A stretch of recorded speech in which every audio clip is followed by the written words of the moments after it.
at that first conference that was sponsored by the Society of Geolinguistics, and where I was able for the first time ever to just sort of lay out an idea of a systematic training in polyglottery and trying to get it more respectability and recognition as a field of academic endeavor. And you were there from the beginning, and I guess you made the connection to me and Dina, and we did some work together back in 2014, 2015.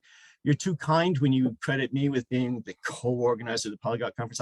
I do what I can to help bring it some academic respectability by, setting the, some of the call for papers and the like, and that's how we were privileged to have you join us. Where was that? In Novi Sad? No, Ljubljana. 2018 and 19, yeah. Japan. We've been in so many different places. So yes, there has been exciting growth over the past 8-9 years. The Polyglot Conference also has gone largely online for the time being, but it's hoped to be in Mexico next time. That's where it was going to be back in 2020. So when next it can be live, it should be there. That might be another year or so out. Yeah, it's just been exciting in a way. As you said, I mean, we have people here now from all over the world, and we're sitting in one room together, essentially. And to me, that's been the most exciting development of the idea of being able to teach or to do anything in this fashion. Because when you have an idea for something like a polyglot academy or systematic training in polyglottery, that's obviously a relatively specialized area, relatively specialized field. And just as no large university can have, a program in all languages like Urdu or something like this, they have to combine this. How are you going to combine a place where you can hold something? And so in the past, when I was a professor at the American University of the Emirates in Dubai, where Dina came and visited me, we were kind of strong-armed into doing some sort of hybrid education just about 5 or 6 years ago. And it just didn't feel like it worked. Even the people in the computer science department didn't really like it. But then 2 years ago now, the 2020 shutdown, we had to develop some sort of Zoom delivery, some sort of way of doing this. And I discovered that I developed a module for doing what I call reading and discussion circles in various languages, and also reading and discussing literature that works extremely well for adults as lifelong learners, continuing learners. So not people who are necessarily in a particular program right now, but people who want to continue learning and continue developing their languages. And so, yes, I'm very happy to announce that I'm starting that academy, that sort of program that I've always been talking about, is now actually happening. And I see one of my participants, Jan, is going to be doing Latin literature with me starting next month. What I have planned is a sequence of courses where people develop their intermediate and advanced reading levels in some major languages, get support for teaching themselves other languages, and read and discuss important works of literature and philosophy and religion, and all of this can be bundled together. I'm hoping each of these can be an individual sequence that somebody can do, but I also hope this can be bundled into a program. And once this is established, as these are courses that I think have some wider degree of popularity, then if the institute is established, then we can have more specialized things, more specialized training, and maybe get people like you, Dina and Grigory and others actively involved in this. So this is very exciting. So I'm happy to be here and to listen to what you all are doing, and just to hope that we with the three of us, we've had a hard time staying in email contact over the years, but I hope we've got that sorted out now. And this we'll stay in touch going forward. So thank you very much for having me here, and I'm eager to hear what the other people are doing. Well, thank you very much, Professor Arguelles. We're very happy that you've joined our developments, in particular here in Russia, and hopefully just more internationally, worldwide. So we hope for some joint efforts in the further development of polyglot studies, both through such channels as our journal, the seminar, Polyglot Conference, other events in the world. So with both language learners and language researchers coming together for some interesting discoveries in this very promising field. So for our next greeting, I would invite Dr. Aita Bishokarma from Nepal to somehow perhaps connect our polyglot studies agenda with recent developments in the field of geolinguistics, and in particular the activities of the Geolinguistics Society in Nepal. So Dr. Bishwakarma, please be welcome. Thank you very much. Namaste to all of you. It's from Nepal. Am I audible right now? Am I Yes, audible? we can hear you. All right. Thank you very much. Thank you, Dr. Grigory. Yes, the International Seminar on Linguistic and Polyglot Studies chairpersonnel and Professor Karina from Tokyo, Daitobunga University, Professor Nikulicheva, Moscow State University, and let's say Professor Alexander and other distinguished guests, and Dr. Grigory. First of all, I'd like to say good evening to all of you, and namaste from Nepal. It's our pleasure to have participation in the second international seminar on linguistic and polyglot studies. Here, thank you very much, Grigory. I have got the opportunity to share some of the experience from Nepal. As you know that Nepal is one of the multilingual countries. 123 plus 6 languages have been spoken here, and the languages are so ethnic diversity and then having the cultural. So it has been contributing a lot for the conservation of knowledge society in the world. And that's why we were really been inspired to have organized one of the first international ASCT geolinguistic conference in 2019 in March. That was held in Tribhuvan University. It was in Sinas Hall, and we were having our chief guest from Lavadev Avasti, who was from the chairperson of Nepal Language Commission, and he was really dedicated, and he really inspired us. And our Professor Ricardo Kitavashi also was the president here to deliver the welcome speech to all the delegates there. And the next one was in 2020. We organized, due to the COVID-19, we were really being impressed. And there was so many traumatic phases in the chaos situation in the country as well. And we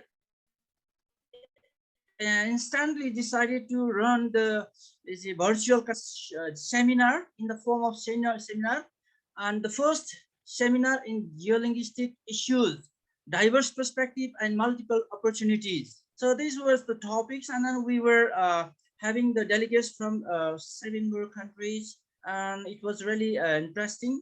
Despite the chaotic situation of the COVID-19, we were having all the members there in the throughout the globe. Let's say even Australia was there, from America, Europe, UK, and then let's say Britain, and then Russia. Even Grigory himself was present, and from Tokyo and Nigeria, and that's so many interesting, sharing was happened during the time.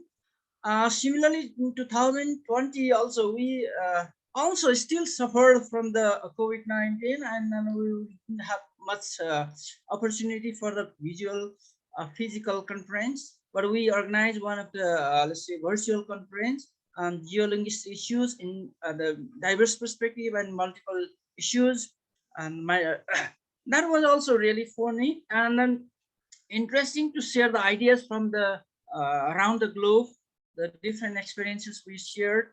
And one of the major tasks that we are trying our best is that to publish the journal of the let's say papers which have been submitted in the first conference and second conference, and then the seminars.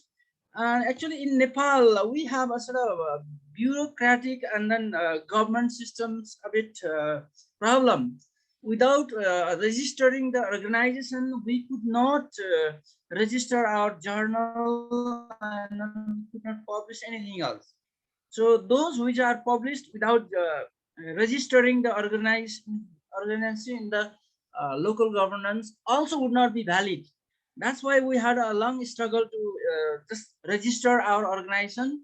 Now just Anyway, we have already registered our Geolinguistics Society of Nepal as a non-governmental organization. It's possible now to open journal, and we can get ISS number and then other also. So we have been working in the series way.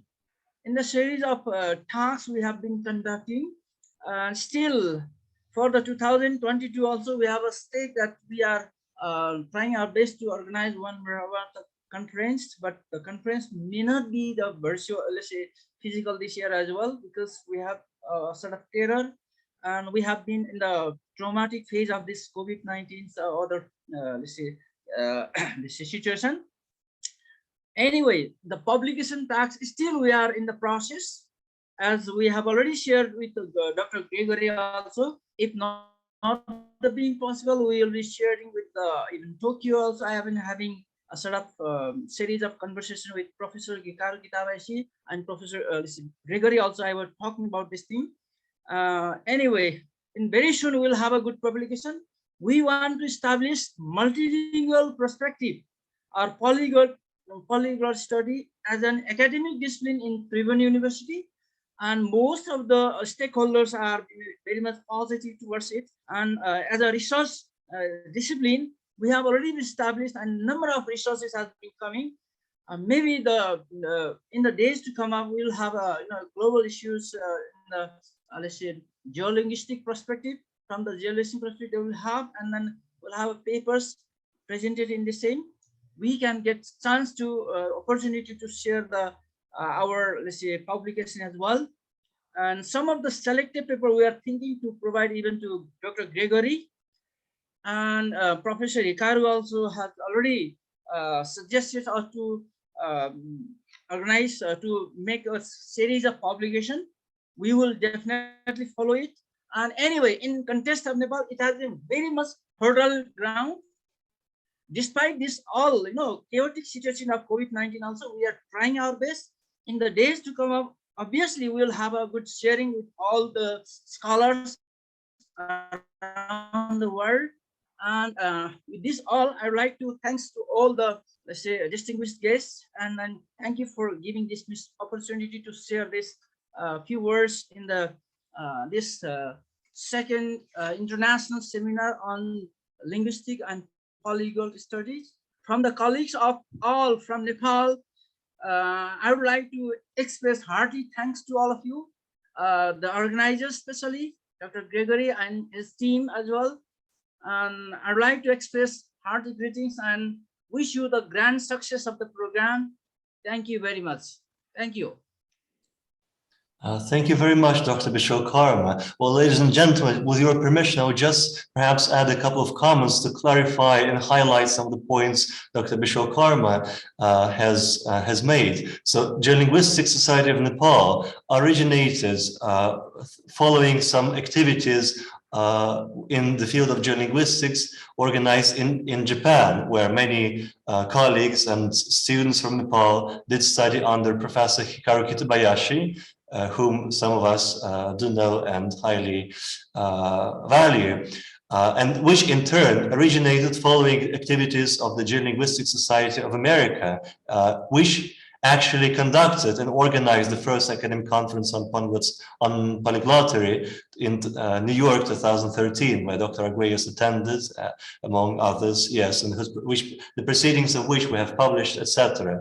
So this is the line of personal and historical connections. From Mittellinguarum, originally a Swedish association of polyglots, founded by Erik Gunnemark, where we got, me and a colleague of mine from Sweden were given contacts with the American Society of Geolinguistics, the president of which, Professor Leonard Ashley, used to be a member of Mittellinguarum and a friend of Erik Gunnemark. So he invited us to America for the Geolinguistics conferences back in 2010. In due course, it became possible to suggest a new topic for the annual Geolinguistics conferences, geolinguistics being a broader approach to language studies, focusing on its language's practical interaction with social, economic, and other processes. So in 2013, we were able to organize a conference devoted to polyglot issues, multilingual issues, language polyglotcy and polyglottery, which was indeed a historical event, the first one of this kind in the world. And so I believe we can trace back the history of the modern polyglot movement and modern polyglot studies to 2013, when both this first academic conference took place and the first polyglot conference in Budapest took place also. So following these connections and activities in America, Professor Kitabayashi from Japan, from Tokyo, Daito Bunken University, helped organize the first conference of this kind in Tokyo in 2015, which was a success again and became an annual conference every year in spring. And in due course, a number of interested individuals, colleagues and students from Nepal were able to gather together and try to set up a formal body devoted to the study of geolinguistics in Nepal and following the pursuit of similar perspectives in research, in linguistic research. So I would also like to highlight, because it's true both for geolinguistics and polyglot studies, that after the first initial years where polyglot research was largely, well, the activity of some individuals, right? Sometimes doing publications, sharing their content with the broader public via video publications, etc. So in the recent years, we've been able to, well, formalize it in the better sense of this word. We've been able to institutionalize both geolinguistics and polyglot studies in the sense that there is now annual polyglot conference, annual polyglot gathering with their respective teams of organizers, which are the major polyglot forums in the world. We have this journal, Linguistics and Polyglot Studies, now at МГИМО University, Moscow, Russia, recognizing it as one of its key topics of research. So hopefully this seminar will also be converted into a regular event. Institute of Linguistics, here kindly represented by Professor Nikulicheva, has also graciously favored polyglot issues in the recent years. There was both conferences and special sessions of its multicultural center devoted to psycholinguistic study of polyglottery, and its Journal of Psycholinguistics has for many years published up-to-date research devoted to polyglot studies. So I think we can definitely recognize that polyglot studies has certainly reached a new stage of development where it has indeed been integrated with the broader academic world. And I hope this will bring about many, many positive fruit, both in terms of new discoveries in the field of language learning and in the sense of perhaps new questions, even new questions and new issues that will be raised in the context of this study. And Nepal, to add to this, is indeed one of the highly multilingual societies in the world. When I dealt with colleagues and students from Nepal, they were indeed unconscious polyglots, you could say, because for one thing, they're multilinguals to start with. We all now recognize this difference between multilinguals, people who are equipped with multiple languages thanks to unconsciously, naturally acquiring them at a young age, right? And polyglots who learn their languages consciously, and this is always about conscious achievement. So students from the people from Nepal are indeed unconscious polyglots, because they both have several languages of their, say, mother tongues, their local languages, the national languages spoken in Nepal. And to add to this, then they learn the subsequent foreign languages that they need to operate in their new countries where they work and study, like Japanese, English for colleagues and students from Nepal in Japan. So they're indeed polyglots without perhaps knowing it. So I hope we'll have more colleagues from Nepal joining us in these polyglot studies and the ones that we discuss and develop here as part of this seminar too. So once again, thank you, Dr. Bishop-Karma, and we'll look forward to new occasions to collaborate with colleagues from the Geolinguistic Society of Nepal. And you're always welcome in both our journal and seminar here. So and now for our final greeting, I would play the recording that was made and sent to me by Professor Hikaru Kitabayashi from Tokyo Japan. So he found the timing of our seminar today, because it's quite a late hour today in Tokyo already, where Mr. Shunemai has been kindly able to join us despite the time differences, but he just found it difficult to get connected in view of the time differences. So he pre-recorded a greeting where he addresses all of us here in the seminar, and I would just try to make sure that the technology works and you can all hear it. So please give me just a couple of seconds to from the share screen and make sure that you can hear it. So just first play it for a couple of seconds to have feedback from you if you can hear it, and if everything is okay, then we'll be able to listen to the whole of it. It is my pleasure to make a short address to those of you attending the second international seminar on linguistics and polyglot studies. As a president of the American Society of Geolinguistics, I feel honored to be allowed to do so. I think that polyglot studies, together with geolinguistics, are both crucially needed at this point in human history. Unfortunately for humans who possess language and have a means for recording language, distorting and destroying information by means of language is something often too easy to do, especially now with the existence of the internet, which results in causing most of the worst of the misery to be found in the world in which we live today.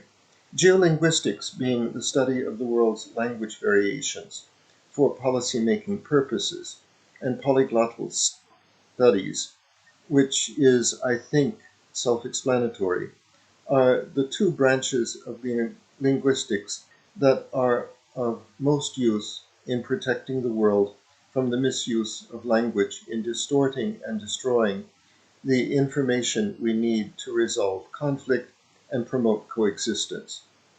Examples of disrespect for languages and ignorance of languages leading mankind into war and ultimate self-destruction abound. It can be seen, for instance, in the present military crisis that now has come to indirectly involve much of the world, where disrespect for language variation may be analyzed as being the ultimate cause of the present war, and also one of the causes for the inability of people in power to work together collectively for its resolution. For the political leaders of the world's most important nations, it can be argued that ignorance and/or willful disrespect for the language variants of others not belonging to their power bases has all too often resulted in human tragedy. The cause might be seen as being mainly due to political leaders being both unwilling and incapable of putting themselves into the position of others who do not speak or write those language variants which they are accustomed to reading or speaking. They thus cannot easily recognize when they are being lied to, and perhaps more importantly, in the real world of geopolitically motivated national self-interest, they themselves, though often lying, are unable to lie with sufficient skill, which for world leaders is sometimes more important over the short term for national survival than insistent truth-telling. I believe that each creation that makes up the totality of the universe is unique in the expression of the divinity of which it is constituted. I therefore hesitate to fully believe in the theoretical constructs of globalism and universalism, in that the very nature of globalism and universalism is to destroy whatever is local and unique. I do not consider them to be necessarily socially healthy constructs. We should be rather seeking out and taking comfort in what is local, what is unique to a particular point in time and space. Moreover, to whatever extent it is possible to do so, we should do so on the basis of knowledge and of goodwill. For this reason, too, I see both geolinguistics and polyglot studies as being essential academic disciplines. So, with every desire for a successful conclusion to your conference. I wish you the best that the divinity that is both within you and without you will allow you to achieve during this conference. Thank you. Well, I hope it was audible, dear colleagues, wasn't? Thank you. Yeah, so this is what Professor Hitabayashi was willing to share with us, and he was sending us his best wishes, and hopefully we'll perhaps see him in person at some of our next events. Just to add to this, and to add also to what Dr. Bishop Karma said before, I'm happy to state that in the recent years, which were full of so many difficulties dealing with the pandemic, etc., polyglot studies and the polyglot movement as a whole didn't stop its development, but rather achieved new heights, because in spite of the fact that polyglot gatherings and polyglot conferences had to go online, this actually increased the number of both participants and speakers who were able to share their insights, share their content with the world. So the number of speakers at the online conferences, as I could see, was significantly higher than the kind of usually finely selected small number of offline speakers at the traditional conferences. Likewise, we had new developments in Nepal organizing wonderful online conferences. We've got a new journal working in the field of polyglot studies based in Russia. And I'm sure it's just the beginning, and there are many new developments to come. So I guess this just testifies to the internal force that, well, the pursuit of multiple languages and the broader goals that stand behind it, that is accessibility of perhaps information, respect of different cultures, right, recognition of the value of individual languages, etc., certainly are relevant and see a lot of support from among the members of the broader polyglot community and the community of linguistics researchers. So in this spirit, I would like to inaugurate the actual paper session of our conference, and I have the honor of giving the floor to Professor Dina Nikulicheva from the Institute of Linguistics, Russian Academy of Sciences, and Moscow State Linguistics University for her paper dealing with polyglots' know-how approaches to learning ancient languages, the strategies of Maria Flaxman. So, yes. Dear friends, Grigory, thank you for inviting me for this conference. I'm very glad to see my old friends and meeting lots of new friends of polyglottery here. Can you hear me? Can you hear me? Yes, we can. Yes. Yeah. Good.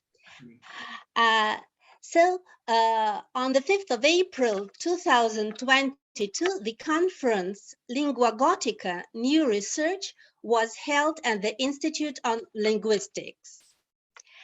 One of the reports stood out by a rather unusual topic. A 33-year-old researcher from St. Petersburg, Maria Flaxman, who is currently working at Ludwig Maximilians Universität in München, gave a talk entitled Sound Imitation in Gothic. Usually, the topics of Gothic studies are related with the historical, cultural, structural, grammatical, or lexical semantic aspects of Gothic texts. If we are talking about the auditory side, we usually refer to a theoretical reconstruction of the phonological system of the Gothic language. Imitative words belong mainly to such domains of language as colloquial speech and child language. Gothic texts of the 4th century Bible translation are a very unlikely type of text to look for onomatopoeias. However, in the reported case, the author studied sound imitations.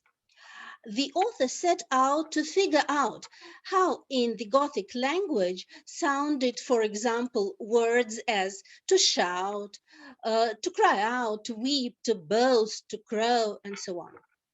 At that point, I thought that this researcher obviously places high value on the acoustic component, which in general is very unusual for researchers of dead languages. My hunch was also strengthened by how authentic Maria Flaxman sounded speaking modern languages, fluently speaking from English to German during the discussion. My assumption was confirmed when later at a round table devoted to the problems of teaching the Gothic language, she casually noticed that she was learning the Gothic language while listening to an audio recording. This prompted me to write her a letter and ask for an interview. The text of my report is based on the transcript of this interview.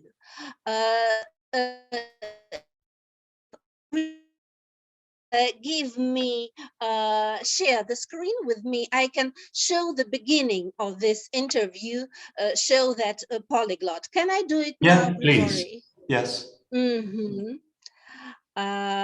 So I can show it now. Can you see it now? Not yet, not yet. I'm afraid not yet. Not yet. Okay, start, just a moment. Just a moment, I will try to do it. You know, you should share actually the whole screen, not just a particular page, but the whole screen, and then we will see that. Mm-hmm. Let me see. Нужно запустить демонстрацию, включить. I know. I'm trying to do it, but somehow now, usually I do it very easily. Okay, let us not do it, and I will just continue my speech. So from the very beginning of our conversation, can you hear me? Maria stated that she is not a polyglot since she speaks only 5 modern and 3 ancient languages. I am a native Russian speaker, no bilingual. I speak English professionally, German fluently. I also speak, read, watch films in Spanish, and in Icelandic, I speak on basic topics. Regarding my 3 ancient languages, I read literature in Old English, I teach it. In Gothic, I read all existing texts, and in Old Norse, I read quite a lot. In spite of her protestations, Maria obviously exhibits polyglot strategies, which is not surprising considering her life story. Almost all the languages that I learned by myself, just using various resources, she says. Like most polyglots, she developed her strategies as a teenager. My school was an ordinary one, not a specialized school. English was taught very poorly. At school, English was not perceived as a language. It was perceived as a kind of algebra. During math, we solved equations. During English classes, we substituted endings. I did not feel love for English language as well as the desire to do something. But at the age of 13 or 14, I felt like reading a book in English. My favorite author was Isaac Asimov. My parents had a series of his 5 books. The first 4 were in Russian, and the 5th, the last one, in the series was only in English. It was in summer. I was in the country, I didn't have a dictionary, and at that moment, of course, I didn't have the internet. But I had this desire to read the book to the end, to understand it. Later, I found out that I understood everything correctly. I proceeded from the text, from the bigger context, to understanding the whole structure of the language, Maria sums up. So far, we have a typical reader strategy described in my book about polyglot strategies, speaking, reading, writing, as a strategy of Irina Shubina. Like Irina, Maria has strong logical thinking. She relied on visual contextual comparisons and learned to grasp the meaning of the whole. But under the typical reading, auditory component, so when the 14-year turned to Harry Potter, to Asimov, she was eager to listen to the spoken text. She says, then I bought the Harry Potter book, downloaded the audio. I really liked the book. Then there were only 4 of them. I constantly read and listened to at the same time. And sometimes I listened to passages that I had not read yet. I would listen more than once, not just 2 or 5 times, but maybe 100. The more I listened, the better I understood the text. Now I could see the logic of the text. It goes beyond your conscious effort of translation. I repeated words and linked them with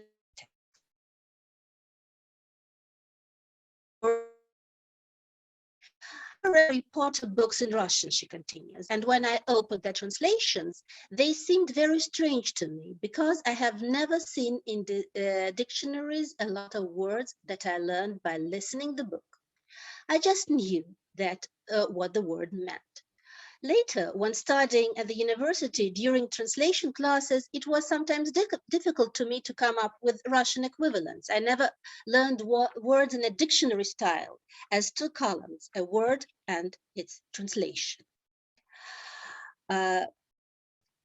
When making grammar exercises during English classes, I instinctively knew what was correct. That is, I proceeded from the text, from the big context to understanding the entire structure of the language. Later, Maria applied the same strategy to study German and Spanish. Maria continues, this is how I learned living languages, and I decided that dead languages can be revived, as she says, because they also have some kind of communicative foundation. Maria first began to study Gothic language while preparing for her PhD exams. At first, it was a standard process of reading parallel text, identifying grammatical forms, writing out the meanings of unfamiliar words using Wilhelm Streitberg's Gothic dictionary. This is where all graduate students of Germanic languages usually stop. But for Maria, it was just the beginning. Here is what she says. After that, I took my texts where the meanings of the words were written out in Russian, the Russian translation of the Gospel, and a microphone. And I read these texts as an audiobook to myself, as an actor, with passion, with feeling. And after that, I started listening to this amateur recording of mine, as I would listen to any audiobook. Unfortunately, later I found out that I read many words incorrectly. Later, I began to study the linguistic literature on the reconstruction of the phonological system of the Gothic language, and I realized that I had made many mistakes. But nevertheless, I went around with this audiobook for at least 6 months. I knew what the verb looks like in the text, what forms of the noun there are. I could roughly understand the structure were the subject and the predicate, and I already knew some words, how he said, he repeated, exclaimed, and those verbs that occurred most often. What seemed to me very important in this case was that I knew the biblical subject matter well. I had a certain general context in my head, and I began to recognize passages by a few phrases. Hi, there is the beginning of a parable. Now the story will change direction, and so on. And listening to the text every time in a circle, each time I began to understand more and more of this story. And then I just didn't pay attention. I just listened to it like a text. It became clearer and clearer and clearer. And then I realized that I could just open the text and translate from any line. I could forget some words or phrases, but in general, it was easy to read and translate the whole text. Thus, the sound component included a different level of acceptance of the Gothic text on the emotional level for Maria. And she underlines something very important for her. She says, the Gothic Bible has a certain rhythm, and it can be hypnotic, it can be soothing. I studied the Gothic language during an emotionally difficult period of my life, and the Gothic language helped me to overcome depression. This emotional aspect to the text immersed me in another world. It's a joy that you listen and understand, and the language flows through the text and not through a set of separate grammar rules. And she continues that later she listened to Beowulf in Old English. This time it was not my voice, she said, but the readings of professional actors who read the tale of Beowulf and, for example, the Battle of Malden beautifully with expression, and she smiles, without a Russian accent. This is how she studied both living and dead languages. After graduating from the Linguistics and Intercultural Communication course at the St. Petersburg Electrotechnical University, this is her education, Electrotechnical University, Maria began to study Icelandic on her own and received a grant from Reykjavik University. She lived in Iceland for about a year and attended a course in medieval studies there. Now she teaches the history of the English language, Gothic and Old Norse in Germany to German students in German language at the University of Munich. Dear colleagues, I decided to share this story at this seminar on polyglot studies because it serves a confirmation how effective is a proactive approach to language learning based on combination of visual, auditory, and speech motor strategies, on enchanting the emotional component and relying on parallel text. This approach proves effective not only for the study of modern but also of ancient languages, although they are not used for interpersonal communication nowadays. During the following discussion this evening, I would like to hear from the renowned polyglots about their experience of learning old languages. I know that Alexander Aguais has a lot of such experience, and I would love to hear about it from him. Thank you very much. Thank you very much. Thank you very much, Dr. Nikulicheva. Dear colleagues, I would only ask perhaps to reserve your questions and comments for our discussion session after all the presentation, because this is just our attempt to try to manage time more rationally today to make sure that we have heard everyone and then we can manage our time for the discussion. So please take note of all the questions and comments you'd like to make, and we'll be sure to go back to this when we reach the general discussion part of our seminar today. So thank you once again, Dr. Nikulicheva. I think it's very encouraging that ever new individuals are joining the academic circulation and are sharing their new material with us, as Professor Aguais did extensively before and will probably do so in the future. And we have one more presenter today who is entering the world of academic, say, polyglottery with his new data. So I'm sure that in the course of time, we'll have more people joining in this academic approach to monitoring and describing polyglot experience, which will probably be sure to reveal new interesting patterns and trends in the field of polyglots, like language learning. So thank you once again, Professor Nikulicheva, for raising this interesting issue and for adding new material to academic circulation. So now, without any further ado, I would like to give the floor to our next presenter. So we start our Young Scholars session, and following in the footsteps of Dr. Nikulicheva, presenting information concerning monitoring individual polyglots, so describing analytically their language learning behavior and practices, I would like to ask Jan Aleshkevich-Suslov, a student from Moscow State University and the polyglot, to share his information that he has accumulated over several years of systematic language study. So, Jan, please be welcome. Thank you very much, Dr. Kazakov. Right, so greetings, colleagues. I am going to present my PowerPoint. Right, everyone can hear me well? Yeah, we can. Yeah. And you can see the presentation and how it changes. Yes, we can. Wonderful. So my name is Aleshkevich-Suslov Jan Vyacheslamovich, and I am an autodidact, a polyglot, and a polymath. Today, I'm going to present the data from my monitoring my own language activity over the last 3 years.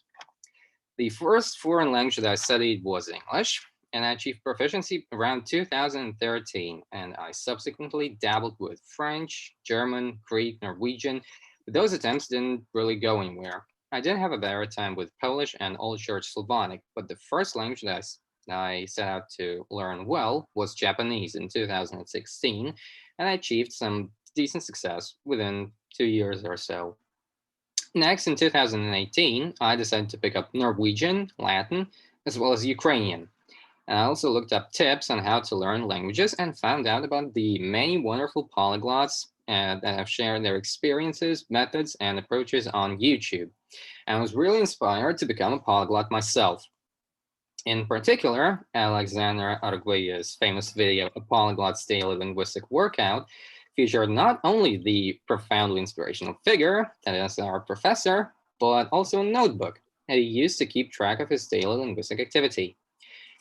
I used that inspiration and the Microsoft Excel skills that I had acquired at university a year prior to create my own personal language learning report using Excel spreadsheets.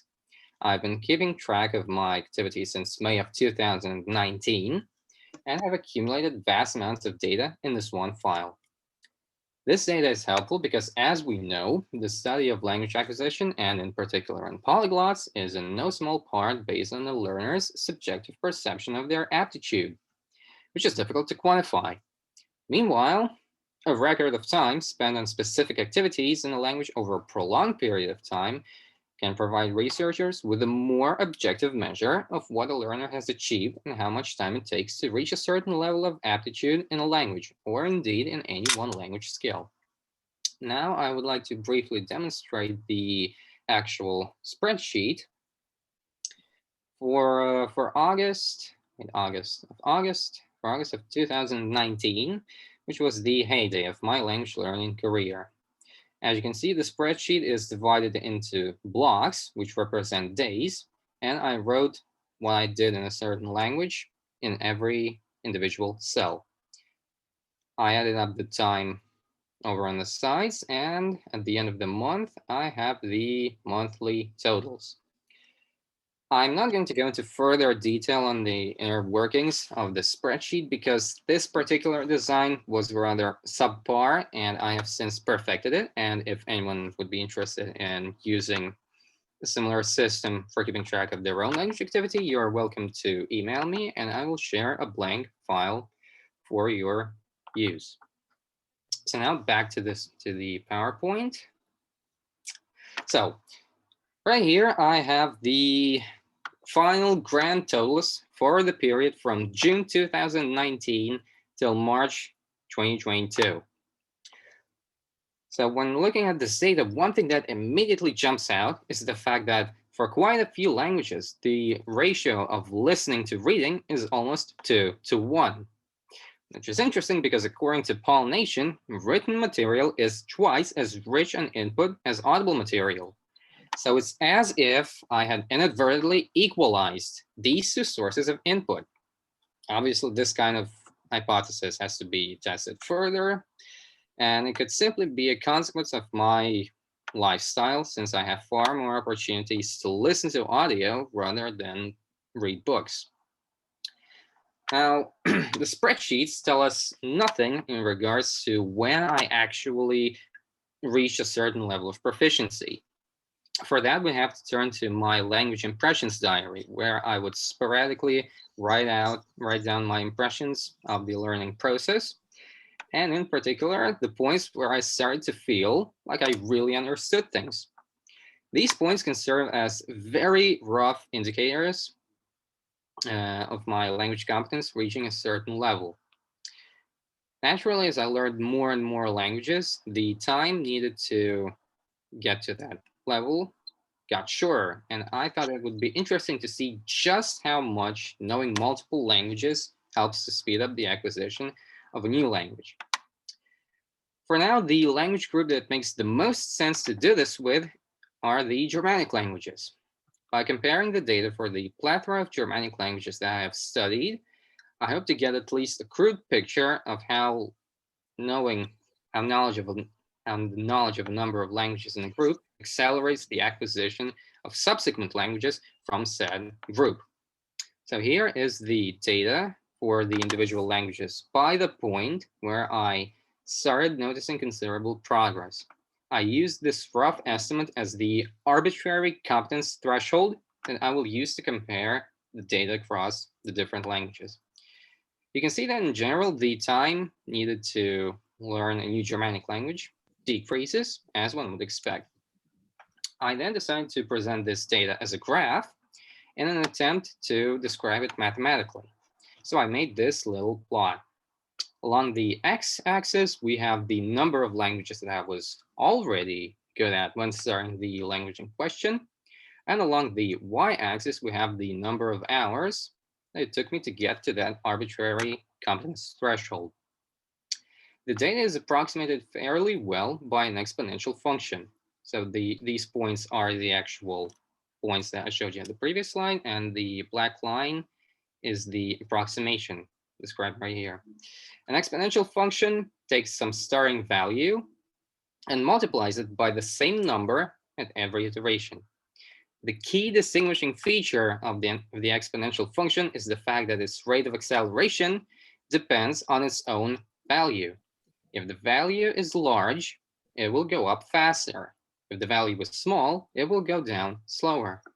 And that means that exponential functions can either shoot up and go to infinity really fast, or else they drop and gradually approach zero, depending on whether the sign in the formula is plus or minus.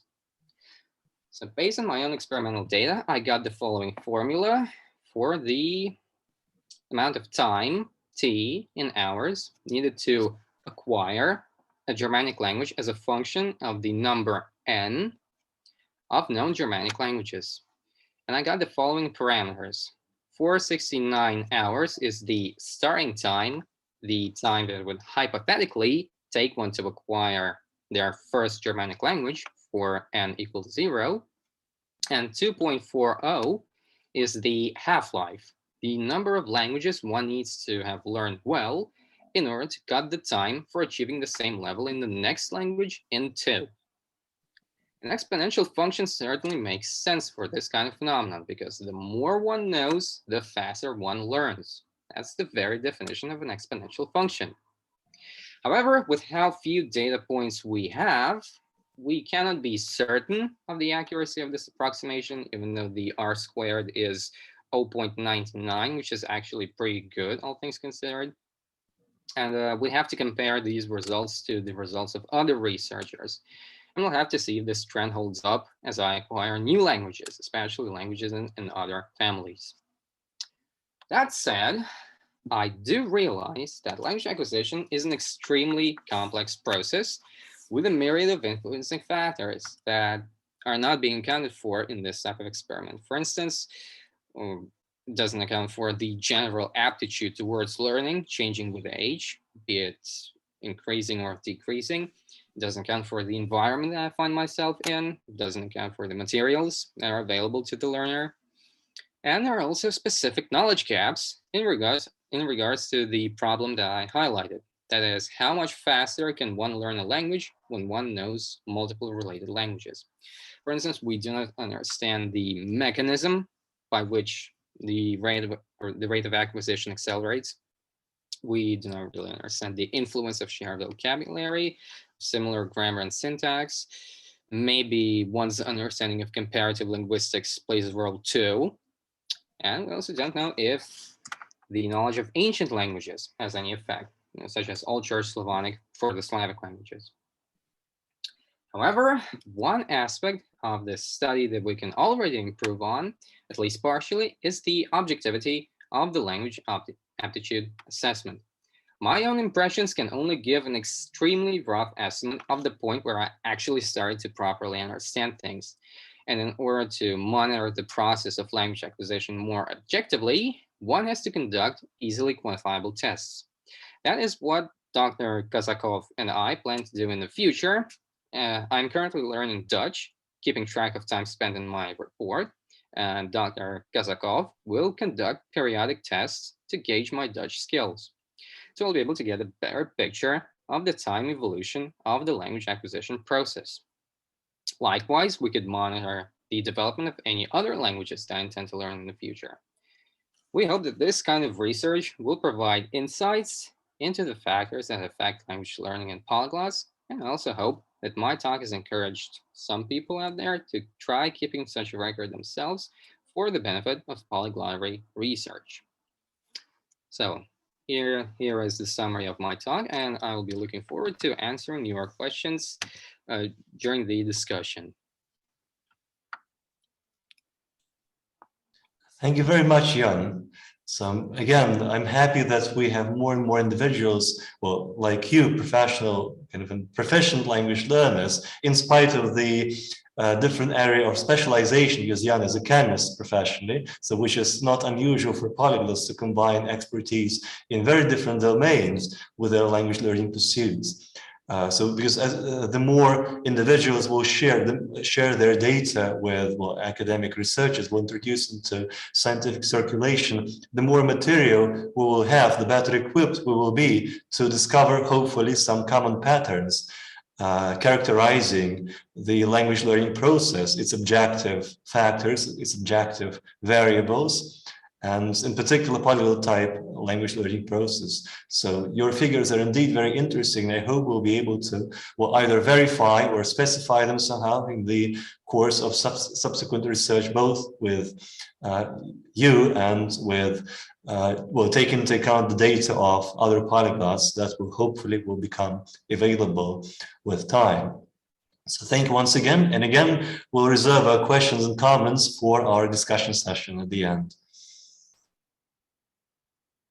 So at this point, ladies and gentlemen, we are ready for our next presentation, which will address quite a different aspect of language studies, namely sociological aspects of polyglottery, and in particular sociological studies devoted to the perception of polyglots. I believe that's an aspect that hasn't been properly addressed in academic literature before, so there's a lot of room for research, development, and discovering interesting things, I believe. So I'm happy to give the floor to МГИМО, a group of МГИМО students, Lisa, Nikolai, and Dmitry, who will present their research statements about what they have done and what they're still going to do in terms of sociological research as applied to topics of polyglottery. So please.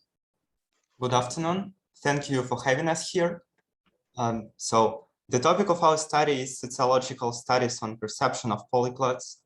Initially, we wanted to present our own research, the image of a polyglot as seen as by МГИМО students. But firstly, we decided to examine existing studies. It turned out that they are not numerous. We found only 2 books which can be regarded as sociological studies. Firstly, we will make a brief review of these studies and then proceed to our upcoming one. We plan to organize a completely different study that will be qualitative, examining what we call unconscious polyglottery. So we will use completely different methods. But first, let us proceed to existing sociological works. Scientific examination of polyglottery has been conducted in compliance with psycholinguistics and language training methods. With further development, sociological and statistical methods of research may become useful as well. However, there are not many studies in sociological regard. Our upcoming study will fall into this line. These are like Helevy's work, Polyglot Identities, and Alexander Aguirre's character traits of language learners. Speaking about like Helevy's research, she's keen on studying polyglot self-image and the impact of being a polyglot on one's identity. The aim of this work is to understand how these avid language learners over the world construct their sense of self through linguistic pursuits and practices.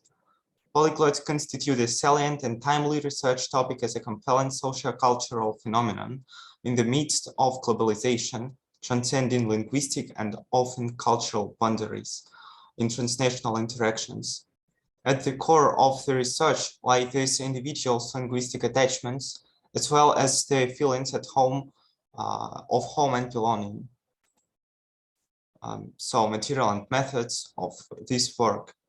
The data for this study consists of responses to 2 surveys posted on social media. These questionnaires were available in several groups on Facebook in January and February of 2019, attracting answers from 58 and 40 respondents. The diagrams show the respondents' distribution by gender, approximate age, and possible language-related work or study. As demonstrated, the distribution by gender is nearly even, as women make up 52% and men 45% of the focus group. The second pie chart below illustrates that the vast majority of the informants are people under the age of 36, and 41% of them even under the age of 26. Furthermore, almost half of the respondents report either studying or working in a language-related field. This study is a great example of a quantitative study, and the second research we managed to find is also quantitative. So now we're going to speak about Alexander Aguirre's performance at Polyglot conference in Ljubljana in 2018, called The Character Traits of Language Learners. So Professor Aguirre used a special computer program, which is quite popular among sociologists, and it's called SPSS. So we think it's an effective tool to precise data when it comes to quantitative research. So overall, we find this method really reliable and valid. However, we have faced some issues, and there are some details we would like to know more about. For example, Professor himself asked the question at the beginning of his speech: who were the people he examined? And very few people actually raised their arms, so that's not quite clear who was examined in this research. And also Professor Aguirre himself points out that his study is just a starting point, it's just a beginning, and that is not a global study. He compared data about polyglots who completed the survey. There were 640 people examined, and the data of general population, of all people. And the question we have is where this information comes from, because we haven't found any notice about it, and it's crucial. So how the survey how the survey was done. So there was online survey among 640 respondents, as I said before, and Professor Agreris grouped all the respondents into 3 groups according to the number of languages a person knows. So there are 3 groups: beginning polyglots, ones who study one who study 3 or less languages. There are intermediate polyglots who study from 4 to 6 languages, and there are also advanced polyglots, those who are really avid and those who speak 7 or more languages. And also he has a second grouping about how many languages a person has ever studied to learn. So then Professor Agreris described what made him examine this topic. So there was an article in the New Yorker called "The Mystery of People Who Speak Dozens of Languages." And in this article, they claim, quote, "An extreme language learner has a more than a random chance of being a gay left-handed male on the autism spectrum with an autoimmune disorder such as asthma or allergies." So Professor Agreris claims that the article lacks real evidence, and also he highlighted that the article is focusing only on, let's say, provocative topics and isn't focusing at all on possible benefits of this study, of possible unique traits of polyglots, which would be of great use for ordinary people. So it doesn't focus on polyglot special traits, on their discipline, on their learning schedule, but as he claims, this article focuses on more provocative topics. And in order to verify or not to verify this statement presented in the article, he proposed to combine 5 factors in this program, SPSS. So the result of his hypothesis was that none of the respondents, none of 640 people had this trait. So that was completely untrue. And after that, Professor Agreris switched to examine the variables one by one. So it turned out that indeed, advanced polyglots had some of the traits mentioned in the article. But I wanted to show you how Professor Agreris concluded whether the hypothesis is true or not true. So for example, we have a variable male gender. And professor states that males in North America and Europe make up 49% of the whole population, but among the respondents he examined, this percentage was higher. It was 69.4%. And we see, according to this table, that the percentage of male increases the more languages a polyglot knows. So that's an interesting conclusion. And this table, this data allows us to claim that there is a correlation between gender and polyglottery. So here you see the list of variables, both proven and unproven, which were examined by professor. And he concludes that, in the very end, he concludes that it would be better to put the article statement from this provocative one they actually used to this one. The more his polyglottery advances, the more an enthusiastic language learner, not every language learner, has a more than a random chance of displaying each of the following traits: male gender, homosexuality, and Asperger's. These are variables which were really proven by Professor Agreris. But it would be even better for journalists to focus on specific traits that ordinary people can implement to their routine. For example, as I said before, scheduling, discipline, rather than focusing on provocative headlines.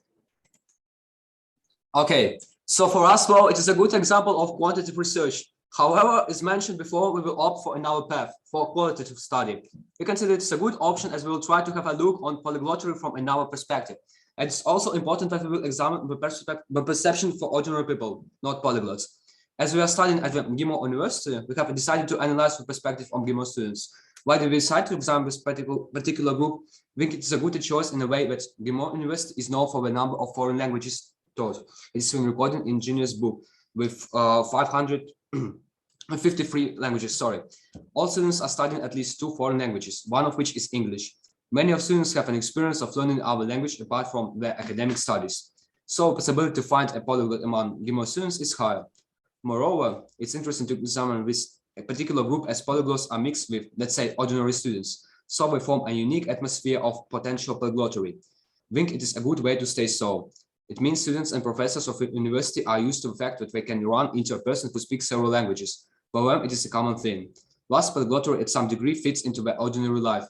МГИМО students face polyglots on a daily basis. They unconsciously create the image of a polyglot without even noticing it. That is what we are going to examine in our further research. Now we have decided to start with a brief summary of our purposes and method. Also, we have reviewed some of existing sociological research. We plan to conduct several focus groups, which is basically a group interview. Focus group is a method of qualitative research, sociology, so we opt for more profound data, which involves examining less people, when we possibly could by using questionnaires, for example. But our talk with interviewers will be deeper. We plan to have a talk on their perception of polyglots, whether according to them polyglots more likely to be a man or woman, of what age, of what degree, of what orientation, and etc. So there will be a series of variables. We also would like to hear your suggestions on this and in the end of our speech, if you have some, of course. So we hope we outlined the purpose of our future work on the image of typical polyglot as seen by МГИМО students. If you have further suggestions or ideas how to improve upcoming research, we will be happy to hear your thoughts.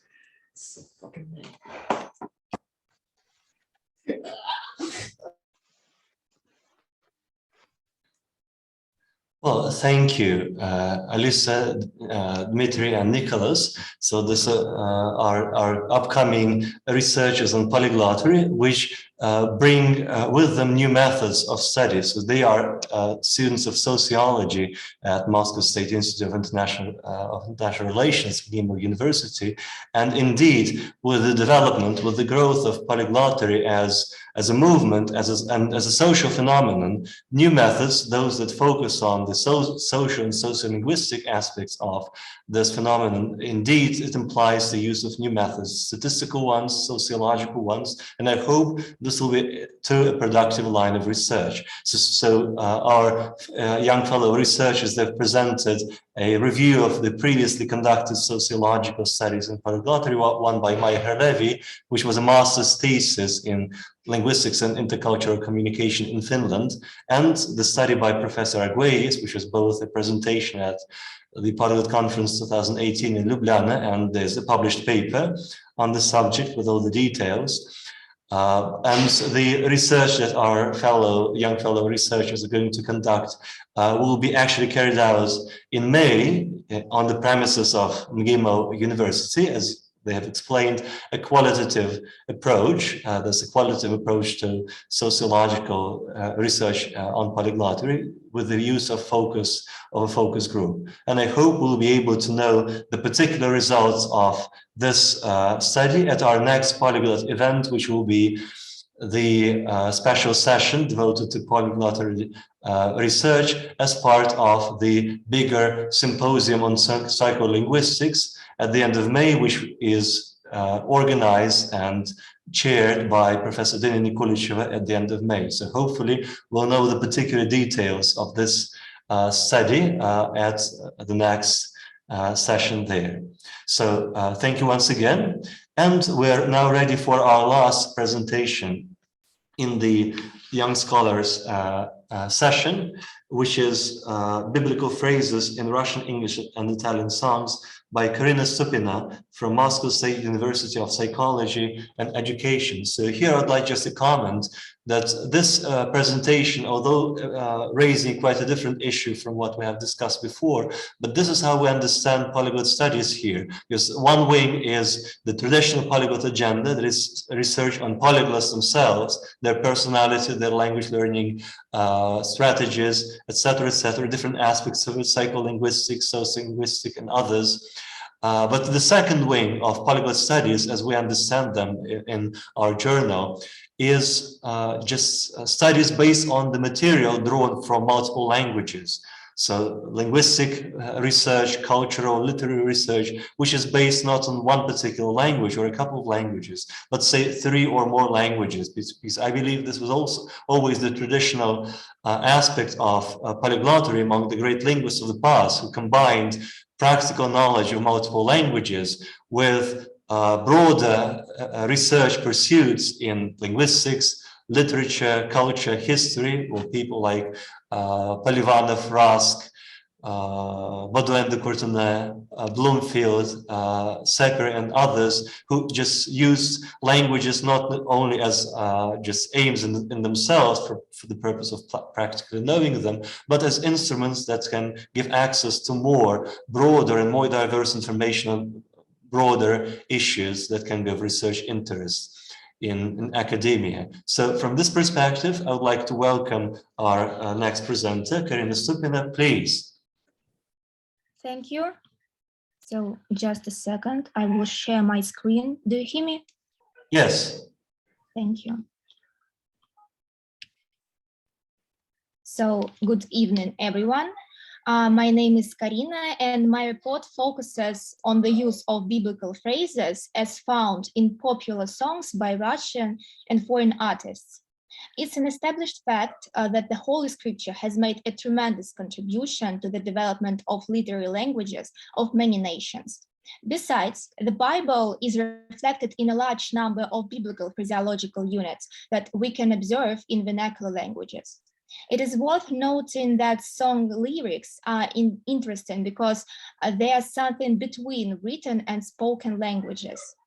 Interestingly, only a small number of researchers have addressed biblical phraseology in the work of songwriters. It's reasonable to assume that songs may reflect the existing speech patterns of various speakers, revealing their worldview and core values. On the other hand, the phraseology of popular songs may be reflected in the speech of certain native speakers. This presentation is only an attempt to introduce the subject of biblical phrases in songs and to declare my interest in this linguistic phenomenon. I am only on the beginning of this journey. In the future, I'm going to conduct a more detailed comparative analysis of biblical phrases in the most famous songs of a particular period. Also, I'm going to expand the sample of songs. The translations of the Holy Scripture into national languages became a basis of book languages of Europe and continues to influence literary languages all over the world. The passages from the Bible are reproducible and commonly used. A major contribution to the study of linguistic units going back to the Bible was made by the Russian and Soviet linguists Bogorodidsky and Vinogradov, who studied the issue of semantics of linguistic units, Gak and Lilich, who examined the functioning of biblical phrases in different languages, and Germanic linguists Birich and Matezik, who classified physiological units of biblical etymology. The term biblical phrase, or sometimes biblicalism, is defined in different ways by different scholars. I use Vereshchagin's definition as the basis. You can see it on the screen. According to Vereshchagin, biblical phrases also include words and phrases which were influenced by the Bible and are no longer associated with this text in the minds of native speakers. It leads us to the theory of intertextuality. It is that there are numerous connections between all texts created in the same culture. The use of them allows authors to create additional layers of meaning. Note that identifying and studying biblical phrases may help to trace the influence of different culture on each other. Russian scholars Zhevnirovich and Sergienko give the following classification of biblical phrases. First of all, proper names formed from the names of biblical characters, then toponyms, then words and phrases referring to religious rites or objects of church life, and finally quotations from the Holy Scripture. My research will be conducted on the basis of this classification. So far, we've selected some very popular songs by Russian, English, and Italian artists and songwriters that were included in the record charts as the most streaming or were granted the prestigious musical awards. The first type of biblical phrase seems to appear most frequently in the songs. In the Russian musical discourse, they can be found in the songs with explicit religious meaning. An influential Soviet and later Russian rock band Nautilus Pompilius released a song "Прогулки по воде" or "Walks on the Water" in 1993. The plot of the song represents an altered biblical story about Andrew the Apostle and Jesus Christ. The song contains a number of biblical phrases, and the main are the proper names. Встречал и рыбачил апостол Андрей, а Спаситель ходил по воде. Soviet poet and singer Vysotsky, who had a significant influence on many Russian popular musicians and actors, wrote a song "Райские яблоки" or Paradise Apples. This song tells a story about death and the way to heaven. Based on this religious theme, it is filled with biblical phrases and namely biblical proper names. Это Петр Святой, он апостол, а я остолоп. The tradition of referring to the proper names from the Bible is also strong in the English musical discourse. In the song "Let It Be" by English rock band The Beatles, the biblical proper name Mother Mary indicates the source of strength and wisdom. Mother Mary comes to me, speaking words of wisdom, let it be. Paul McCartney, one of the co-founders of the band, said he'd got the idea for this song after he had a dream about his mother, Mary McCartney. But when he was asked if the phrase Mother Mary in the song referred to the mother of Jesus, McCartney replied that listeners were free to interpret the song however they liked. As we can see, intertextuality does not always depend directly on the author's intentions. Interestingly, that the American musical discourse usually refers to the image of Judas as a symbol of temptation. The American rock band Metallica, which holds the record for the number of Grammy Awards, in their song The Judas Kiss, praise Judas and pay tribute to him. Here is the context of this biblical proper name in the song. Into abyss, you don't exist, cannot resist, the Judas Kiss. It seems only natural that the songs by popular Italian singers include some biblical themes and motifs. For example, an Italian musician, Adriana Celentano, released the song Pregherò in 1966. Its title is translated as I Will Pray. Despite the fact that in the song there is no direct reference to the Bible or any biblical names, the allusion to the Bible and Christianity is implied. Questo è il primo segno che dà la tua fede nel Signore. There is quite a number of biblical toponyms that can be found in the Italian musical discourse. Albano and Ramina Power, an Italian duo that gained worldwide popularity, released the song Santa Maria in 1995. This song is an appeal to Saint Mary and includes some biblical toponyms. For example, Davanti a lui la chiesa Santa Maria. Another group of biblical phrases, as we've mentioned earlier, refers to religious rites or objects of church life. To illustrate this type, let us address the song "Райские яблоки" or Paradise Apples that was mentioned earlier. The song has a title which alludes to the book of Genesis. Speaking of this type of biblical phrases in the English songs, we should say that John Lennon inspired other English rock bands to write songs with religious meaning. The English band The Rolling Stones released a song Salt of the Earth in December 1968. Its title refers to the passage in the Matthew. Biblical quotations as a type of biblical phrases appears in the songs of top singers less frequently. We can observe an appeal to high powers in the context of Christianity using direct quotations from the Bible in some modern Italian songs. The band Måneskin, which won the Eurovision Song Contest, released the song Il nome del Padre, or In the Name of the Father. It contains the quotation that comes directly from the Gospel of Matthew in the New Testament. È matto, questo è matto, chiede perché lo faccio, il nome del Padre, del Figlio e Spirito Santo. English historian, philosopher, and cultural critic Dawson noted that the relationship between religion and culture is always two-sided. It's logical to assume that that difference in the way and purposes of using biblical phrases is related to the worldview of a particular nation.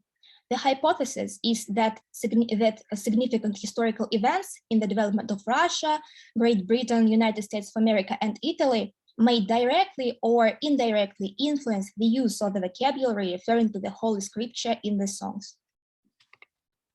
Based on my observation at this point, I may conclude that the use of biblical phrases in Russian songs is very rarely accompanied by their inclusion in the broader religious context of the song lyrics. Most often, the biblical phrases in the Russian language, in Russian songs I examined, are examples of common phraseology incorporated into the Russian language and not directly associated with the scripture. We may assume that it is connected with the history of our country. After the Russian Revolution in 1917, and especially in the 30s, Orthodox Church suffered terribly, and many of its members were killed or sent to labor camps. But the biblical phrases survived and continued to function in everyday speech. According to Grigoriev, there are more than 200 biblical phrases in the Russian language. Due to Great Britain's Christian past and present, the English language includes a lot of words, expressions, and quotations from the Bible. It is the richest source of English idioms. Theologian Alistair McGrath proclaimed the King James Version of the Bible is a model English text which can be studied as a landmark in the history of the English language. Many English songs directly quote the Holy Scripture, use quite a number of biblical proper names. Besides, a large number of English songs have a direct appeal to God. It seems that English songwriters often use biblical phrases to create an atmosphere of kindness, soulfulness, tranquility, and serenity.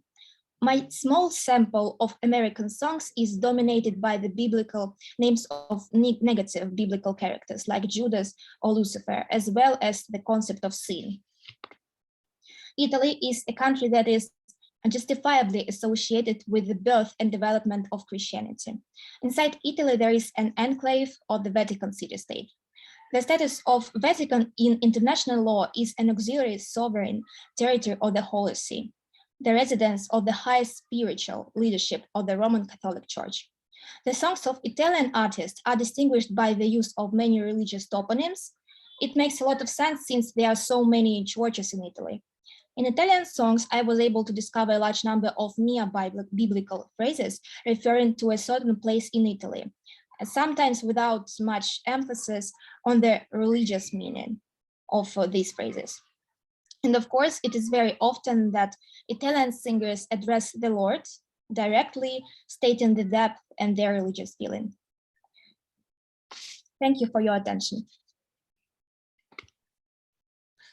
Thank you, Karina. I'm happy that we have been able to add this approach to broader cultural and historical studies dealing with language in our polyglot context. And I hope in the future, both at our seminar and in our journal, we'll be able to keep the certain balance between studies focusing specifically on polyglots themselves and their methods, and on the broader goals to which we could apply the knowledge of multiple languages, right? Where languages could serve as channels of access to broader cultural information, right? Where multilingual perspectives on things would perhaps open different vision, would offer us different vision than a monolingual perspective on whatever history, literature, culture, and religion might do. So, ladies and gentlemen, thank you for your attention to our today's presentation, and specifically for your kind attention to our young up-and-coming researchers on polyglottery from among students.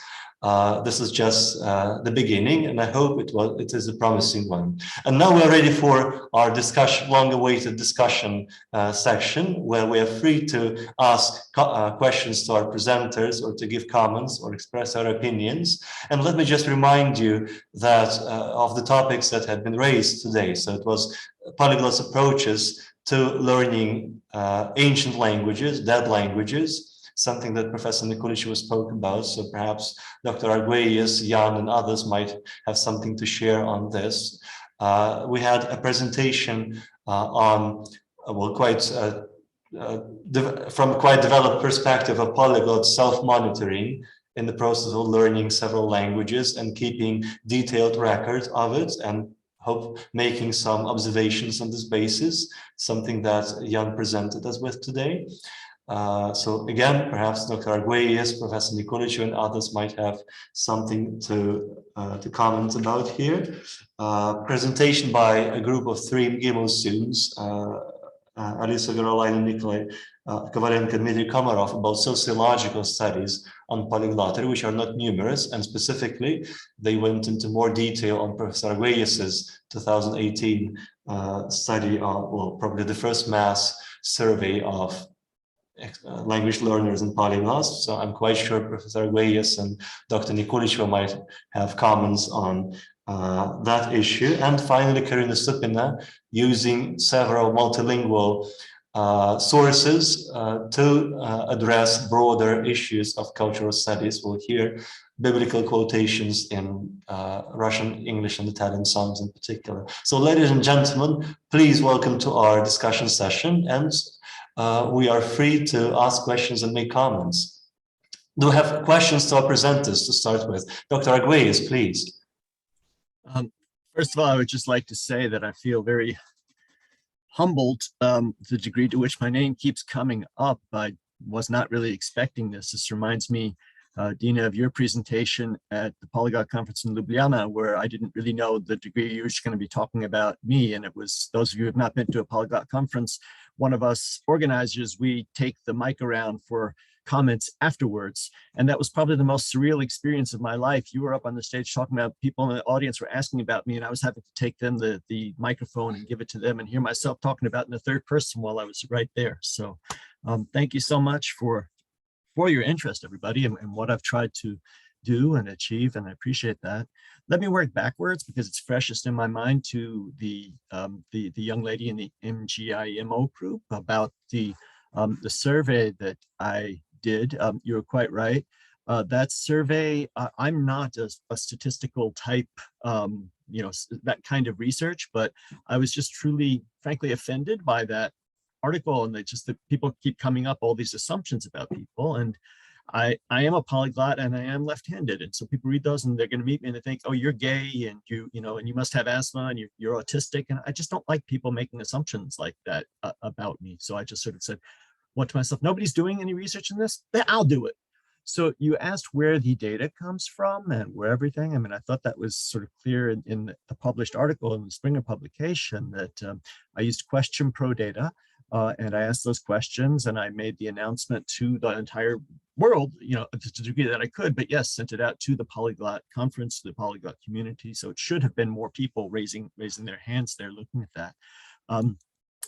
I actually have not forgotten about that, but just, you know, that was something that I did at a certain stage in my life. And I guess at that point you used the figure 674 or something like that. I'm looking at the data that's still open right now, the on Question Pro, and as of now 875 people have answered that. Maybe I left that open after the conference and more people got interested in it. I wasn't actively monitoring it at that point, having gotten that one publication from it, but I'd like to let you all know that Professor Ulrike Jesner at the University of Innsbruck in Austria, who hosted a conference on metacognition in, I think it was the fall of 2019, where I was presenter there.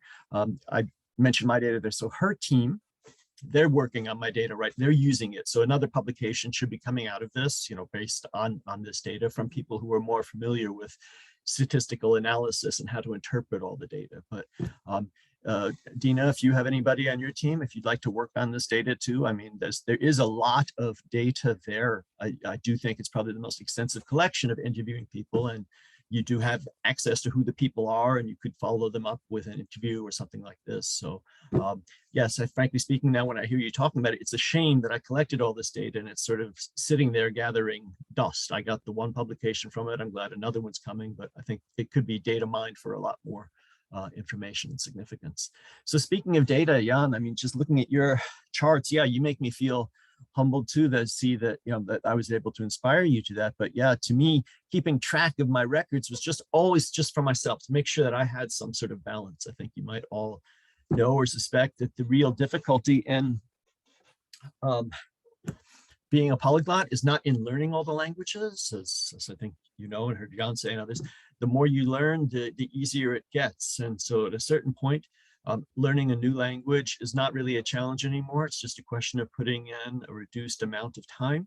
But the real challenge is then, okay, now what do I do with it? How do I maintain the language? How do I use the language? How do I find any way to keep it alive or take it to a further higher level? Because the more advanced you get, the more time you need to put into it. And so you've got to do this incredible juggling act. And so yes, keeping spreadsheets and keeping information like this is just a way of maintaining my own balance, saying, okay, I don't want to forget this language. I want to try to keep them all balanced and things like this. But now when I see what you're doing with it, it's so much more significant than anything I ever did. I mean, I was just keeping track, but you're actually, documenting and showing what can be learned for that. So congratulations to you for that. And then finally, Dina, the lady you interviewed, what was her name again? Maria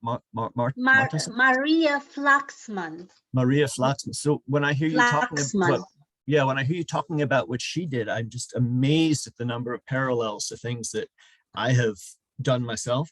And that just really feeds into my mind that so much of the basic methodology it's not something that any person can discover or invent, but they're just basic intuitive ways of doing things that people will, independently come upon if they are interested in the same kind of thing. So I found that very gratifying and interesting to hear the number of parallels between the way she learned and I learned.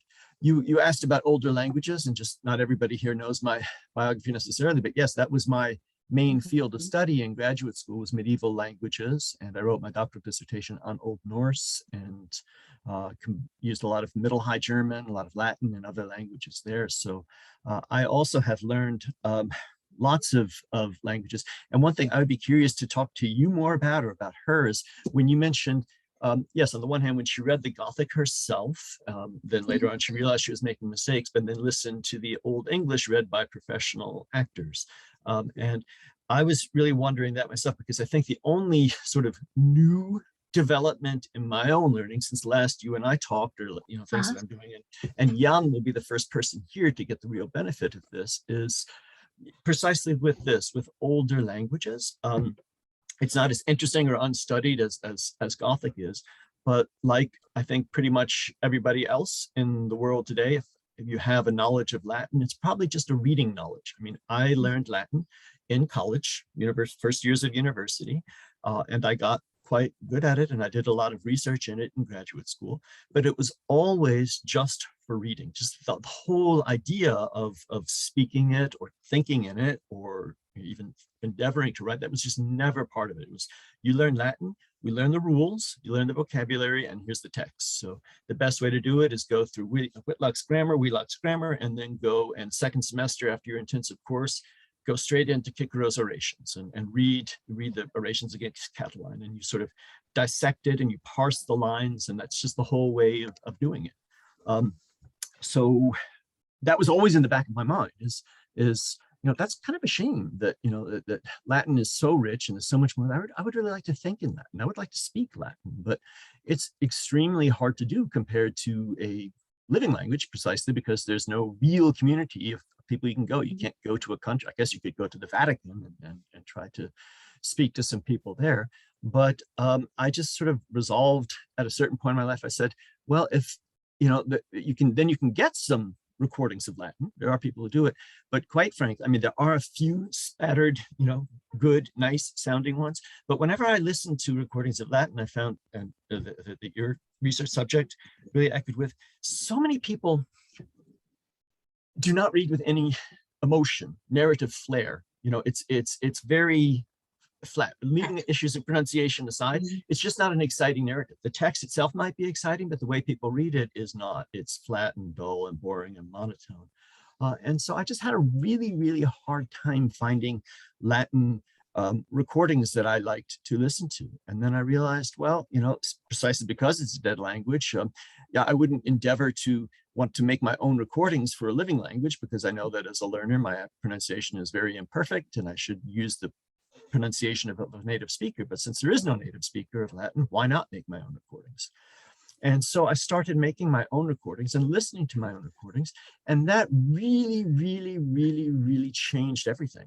Because what you have, your inability to think in a language like Latin, is you lack the subvocalization. You lack a voice that's saying these things. So you have a much larger vocabulary. You're used to reading, but you're not used to thinking in it. But when you hear your own voice, first and foremost, because you're reading, you hear your own voice in your head. It's like you're thinking. We all sub-vocalize all the time. So when you hear your own voice thinking, then all of a sudden it comes alive. So I was really curious there. I'm not, I love listening to audiobooks in languages we've learned for their content. But as a matter of fact, now I almost find it unsatisfying to try to listen to and learn from a recording that I didn't make myself, now that I've experienced this, because it doesn't give that experience of planting. Oh, it's like I'm thinking. When I hear somebody else's voice in my brain, I know I'm listening to somebody else. But when I hear my own voice going through my head, oh, it's like, oh, it's like, it's as if I'm thinking. And it's more, that experience also makes it more difficult for the mind to wander. I think that's something we all fight with all the time. We're trying to be at a conference like this, and now it's digital, and we've got our cell phones here and all these things. It's so easy to get distracted and have your mind go off on some other train of thought. I've got this other thing to do this afternoon. But again, when you're listening to your own voice, it seems like you're thinking. So you're already hearing yourself. So it's just much harder to go off on a tangent. So for all those reasons, I found that experience of recording yourself and listening to yourself and even shadowing yourself makes the language come alive in a way that listening to other voices does not. So those are the thoughts that I had. I'd be happy to answer any questions you have. Thank you, Alexander. May I say several words?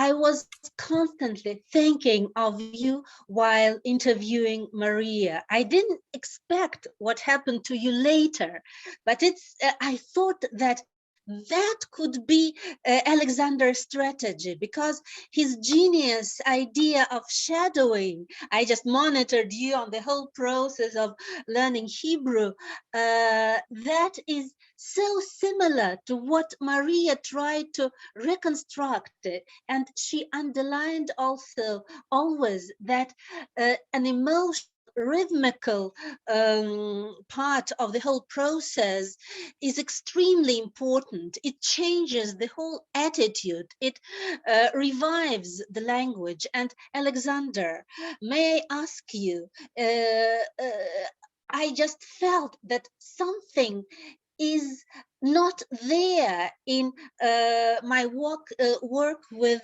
Maria Flaxman. Quite new perspective will be given if we published, for example, in that МГИМО journal, the combined article where you give, so two authors, or maybe Maria will also join us, so to show quite in an important attitude to ancient languages. It is false to perceive people make them dead. They die when no one speaks them, but it is possible to speak. It's a trend in the society. Have you heard about modern translations of Alice in Wonderland in Gothic? Now conferences are held. New generations of students start to enjoy that language in quite a different way. We can do very much for reviving the languages. So please, here, this seminar, let's decide to, if you just write down, or maybe your students, to make the task easier for you, Alexander, maybe your students, Grigory, will make a transcript of what Alexander has just told us, and then you can read it and add something, and then we can work on our common article together, and that will be a very interesting perspective. And I'm quite sure that linguists, specialists in medieval literature, in ancient literature, in Latin, in Old Greece, will also support us. So this is in the air, and you just grabbed it on your own, Maria on her own, and I'm so glad that this topic just showed up here. Thank you very much. Yeah, indeed, the just reviving and practicing and popularizing largely ancient languages, which have so much to share, and culturally and linguistically with the world. It's indeed a very interesting and noble cause. Well, Latin is better off than many other languages because there are translations of Harry Potter and Winnie the Pooh and whatnot into Latin, and there are conferences of language enthusiasts of new Latin speaking and inventing words for new technical innovations, etc. in Latin. So Latin is kind of still more or less okay in this regard. And there are radios, well, at least there used to be radio stations broadcasting in Latin, one in Germany, one in the Vatican, and one in Finland, if I'm not mistaken. At least years ago, they used to be. Yeah, indeed. So we could certainly contribute to that or try to do so. But there's comic books in ancient Greek. I'd say other than Latin, probably other languages are in less favorable conditions. But Gothic is very interesting to hear of these developments with Gothic. And yeah, I think it's a very interesting branch of topics to develop as part of, well, of our research group, of this seminar and the journal. So, well, any contributions of this kind will be certainly very welcome. I'd be very happy to collaborate with you on that, Dina. Thank you. So the first task is to your students to just make a transcript of what Alexander said, and then you can add something, and then we will make a joint article. Yeah. Great. Let's see what can be done in this respect. So I see Jan would like to add something, please. Yeah, so first I'd like to talk at length about the very gripping topic of ancient languages, and then I'd like to circle back to the sociologists. So just like Dr. Kazakov said, Latin is in very good shape actually, and turns out there have been recordings in Latin for quite a while, especially on YouTube. For instance, like when I started Latin, well, first I did try the grammar approach, but then I learned about the professor's techniques such as shadowing. And first I didn't know about the audible material in Latin, so I tried to make recordings of the Latin colloquy. So like I wrote them down. You can't really see, but whatever. I translated them, made sure I understood everything, and then I would read them with flavor, like our professor recommends us to do, and I would re-listen to them regularly, shadow to them. But then I found out about people like Scorpio Martianus or Alexander Veronensis, about Paide Institute, and all those YouTube channels and institutions that provide spoken Latin. There are even programs that you can pay and go to, like New York or someplace in Italy, where you're supposed to talk Latin the whole time, just like English summer camps for us Russian students. So yeah, Latin is in really good shape, and I, as an enthusiast of some European ancient languages, I would really love to see them come to the same level. So if you wish to do something with Old English, Old Norse, Old Church Slavonic, I would be very happy to do that because I really love those languages. I enjoy reading in them, and I listen to audible material in Old English as well because that exists. It's much more limited, but it does exist, and I listen to it gladly, and I also make my own recordings.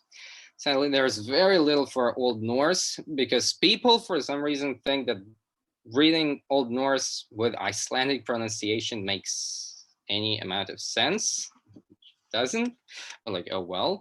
And obviously there's next to nothing for Old Church Slavonic, but I would be very happy to change that. So you can count on me to help with that. Alexander, you're also very welcome to make your contribution. Just we can name the article "The Polyglot's approach to learning ancient languages," and that can be there must be more facets just I showed one perspective, Alexander showed another. By the way, Alexander, I want to ask you and Jan together, while speaking on modern philosophy, you told that you organized a kind of groups.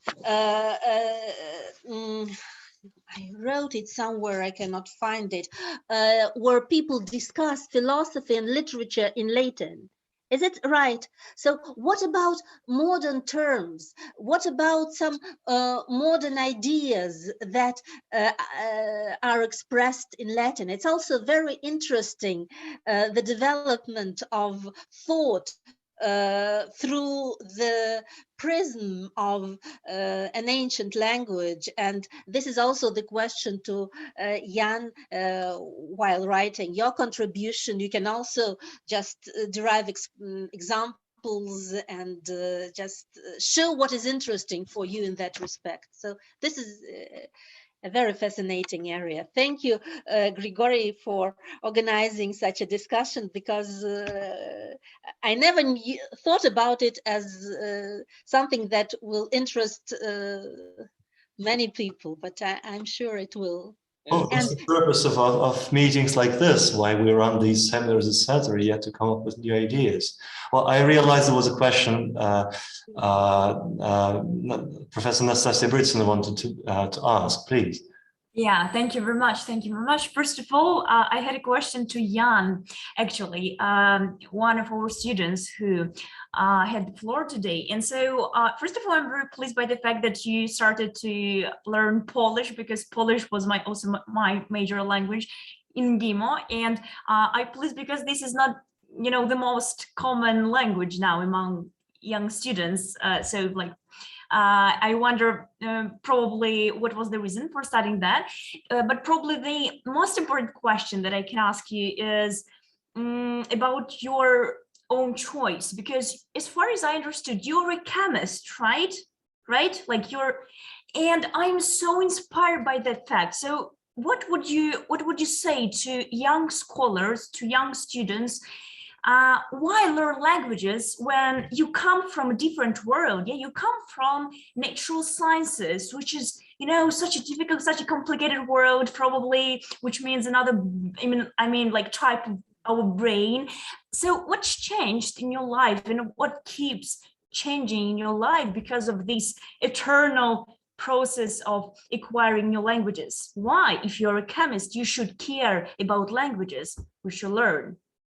Oh, okay. So my answers are most likely going to disappoint you. So why? So I started learning Polish simply because of family connections, right? My father was in Poland, had a family there. I started visiting them.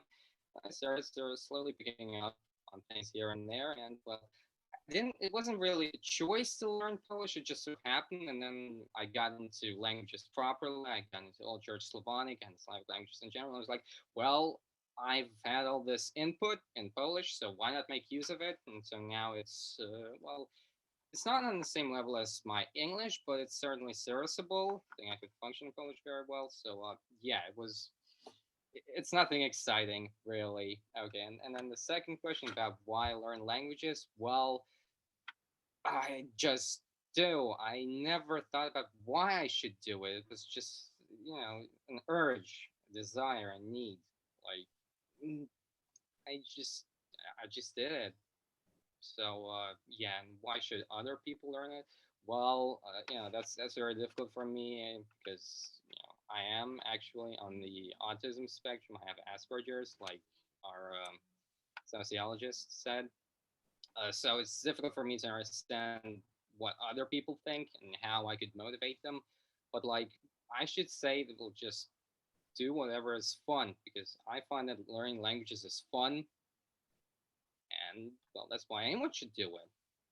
Plus, there's benefits like being able to access literature, but then again, it's like when you have all this wealth of literature in Russian, or maybe even in English, if a young researcher knows English, it's like there isn't much incentive to go and branch out to different literature in different languages, but I do it because it's fun.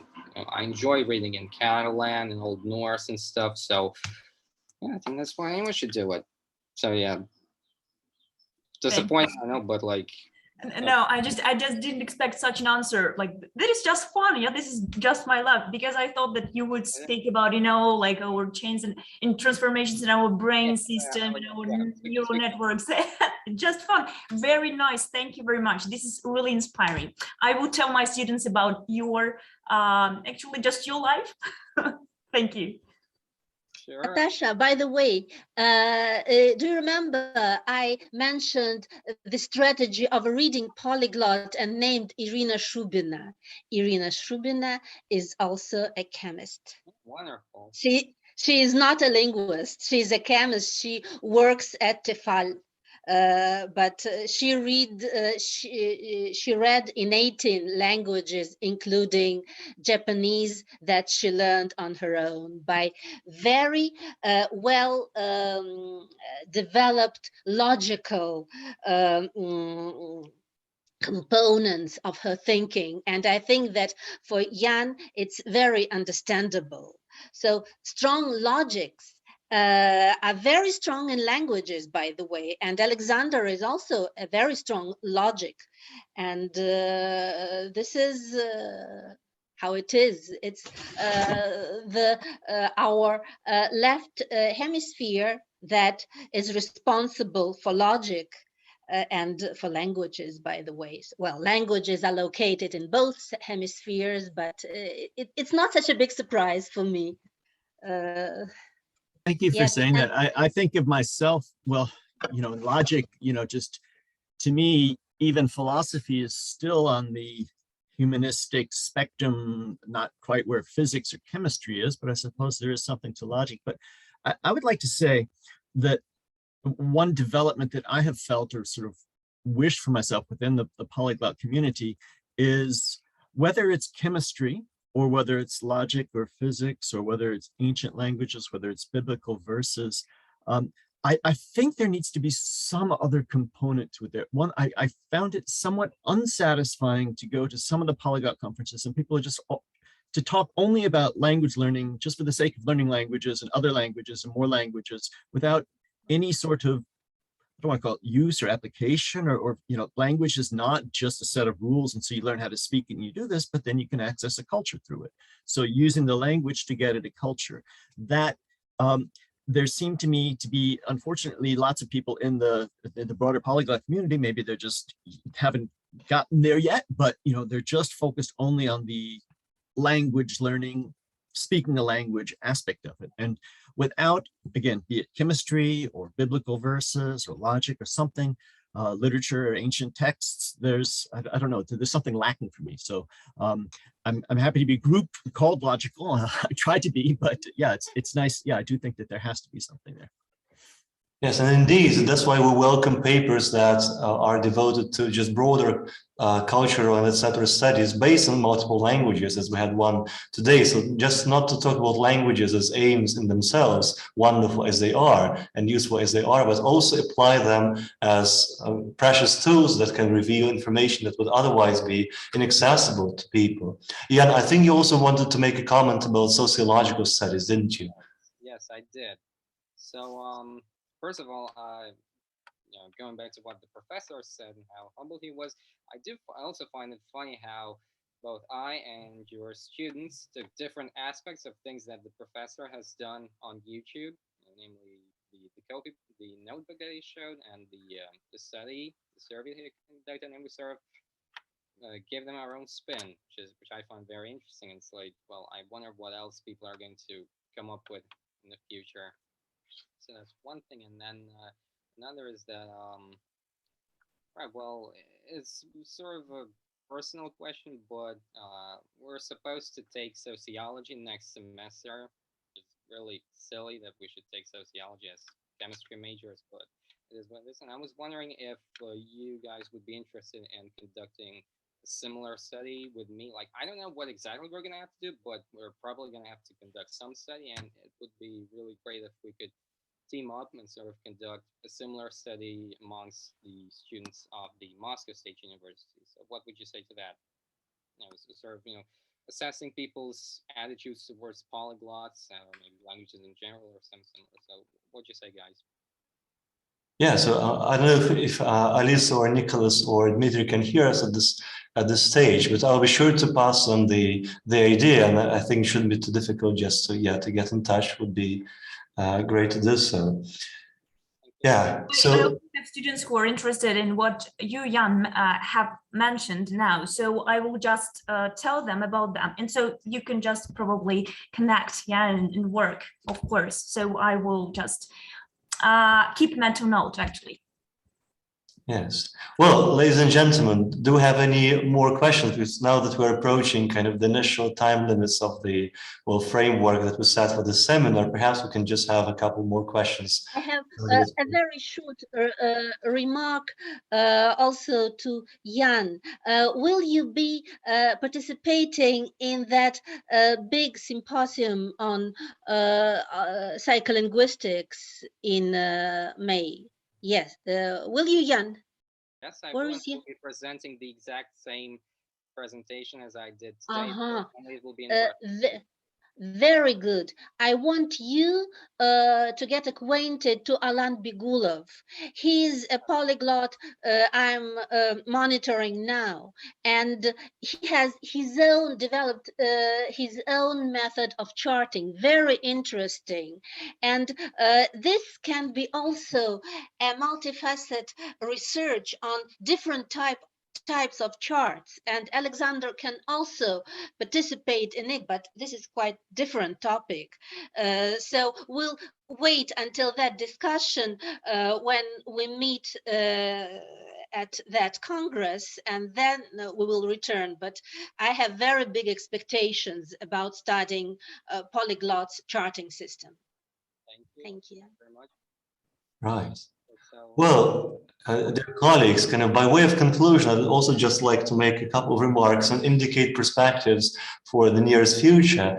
Yeah, I'm sorry, I see Dr. Bishop Karma also wanted to make a note. I didn't quite notice it. Please, Dr. Bishop Karma. Thank you very much. Thank you very much.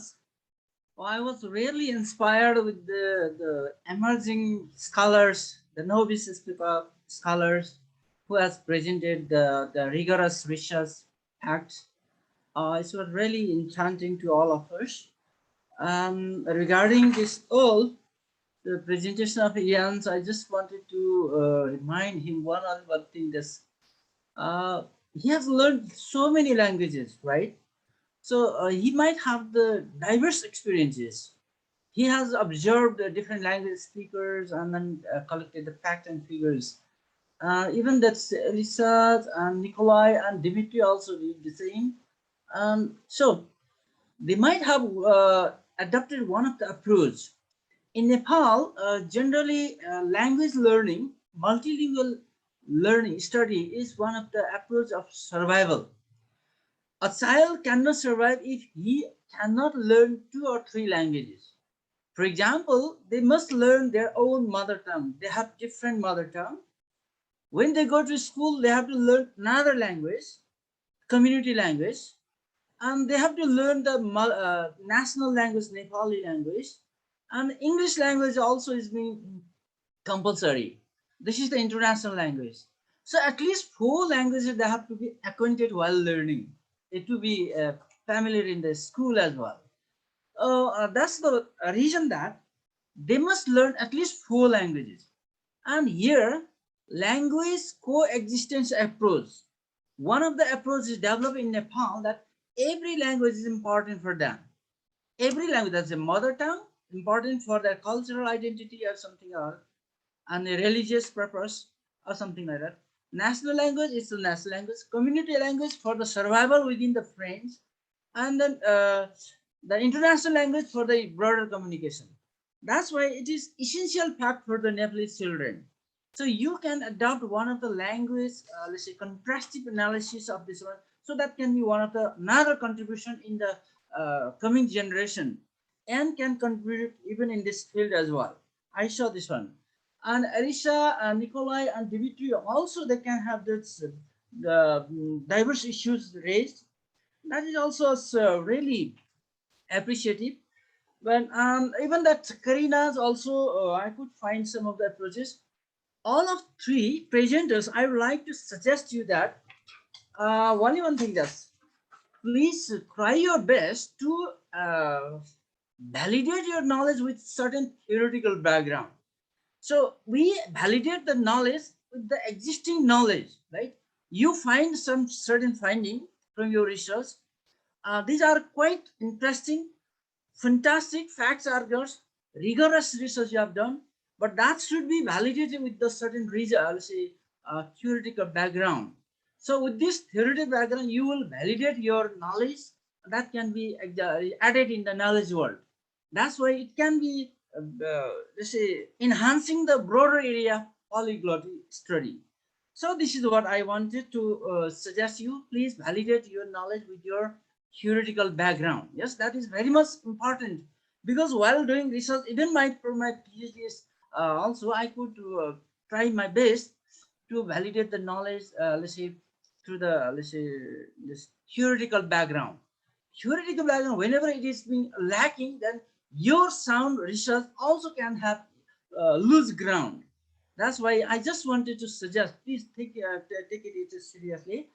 And regarding the general discussion sessions, I'd like to suggest all that language has to be taken a resource. Is it a vast resource of knowledge, heritage, and identity? Yes.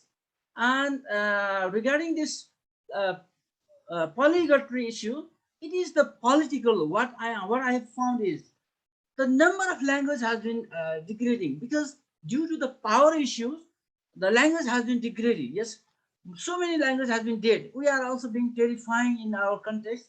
We have number of languages, 144 languages, but most of the languages have been dead.